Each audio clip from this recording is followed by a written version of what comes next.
आचार्य विक्रमादित्य जी के पास चलता हूँ। आचार्य विक्रमादित्य जी, दुख की खबर है, सब लोग कह रहे हैं कि किसी को भरोसा नहीं हो रहा है। क्या आपको भी इसमें कोई षड्यंत्र या साजिश नजर आ रही है?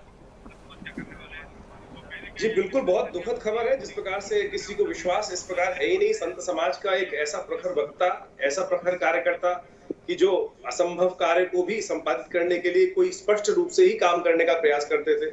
जिस प्रकार से उनका पूरा कार्यकाल देखें तो आपने कैसे-कैसे स्पष्ट रूप से जो लोग तथाकथित तौर पे फर्जी बाबाओं का इतना बड़ा नाम था, उन सब के खिलाफ खुलकर सामने आए, उनके खिलाफ काम किया। ऐसे स्पष्ट वक्ता व्यक्ति के लिए दिखाई नहीं देता, समझ में नहीं आता कि ऐसे कैसे कोई व्यक्ति आत्महत्या कर सकता है। तो साफ-साफ तौर पे कहीं न कहीं षड्यंत्र है और उसकी पूर्ण विश्वास भी हम सब लोगों को है कि आदरणीय योगी जी की सरकार है और वो सब चीज़ दूध का दूध, पानी का पानी अवश्य करेंगे और पूरी जाँच की जाएगी। बहुत जल्दी है अभी किस बात को कहना, परंतु जिस प्रकार का वातावरण वहां बना दिखाई दे रहा है, जो चीज दिखाई दे रही है, उनकी जांच अवश्य सही से होनी चाहिए और जिस प्रकार से जो सत्य सामने आएगा तो बहुत अच्छा रहेगा।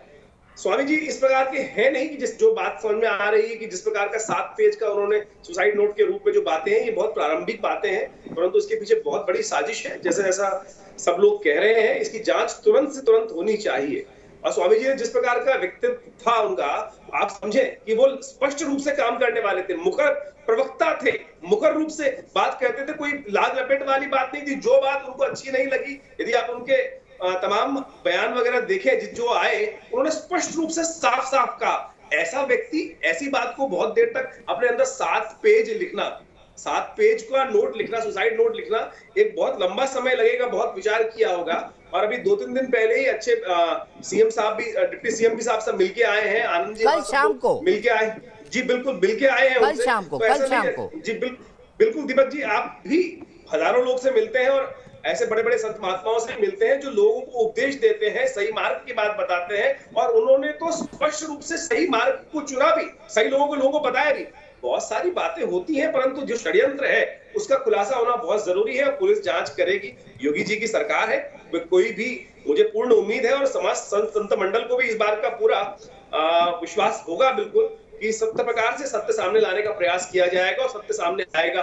बहुत देर तक कोई जो जिन्होंने षड्यंत्र रचा है वो छुप के रह नहीं सकते। बिल्कुल सत्य सामने आने के लिए बिल्कुल बहुत जल्दी सत्य सामने आने वाला है, ये बात मुझे लगता है। और ये षड्यंत्र ही है, ये आत्महत्या हो नहीं सकती।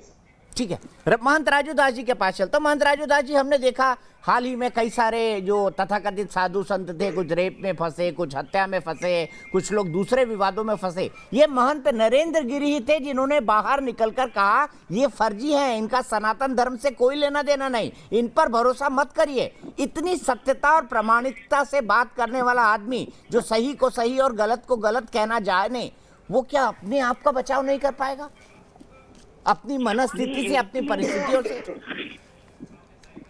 इसीलिए दीपक जी, इसीलिए सवाल उठता है ना दीपक जी कि 7 पन्ने का सुसाइड नोट लिखना, जिसके पास उप मुख्यमंत्री 1 घंटा बैठकर बहस करता है और एक भी बार वो नहीं कहते कि हम किसी से दुखित हैं, पीड़ित हैं, इसको ये कार्रवाई करना है, इसको ये सजा देना है, जिससे सप्ताह में एक बार मुख्यमंत्री चर्चा करता हो, जिसके 2-2 उप मुख्यमंत्री शिष्य हो, डीजीपी संपर्क में रहता हो और उसके बाद उसको आत्महत्या करना पड़े।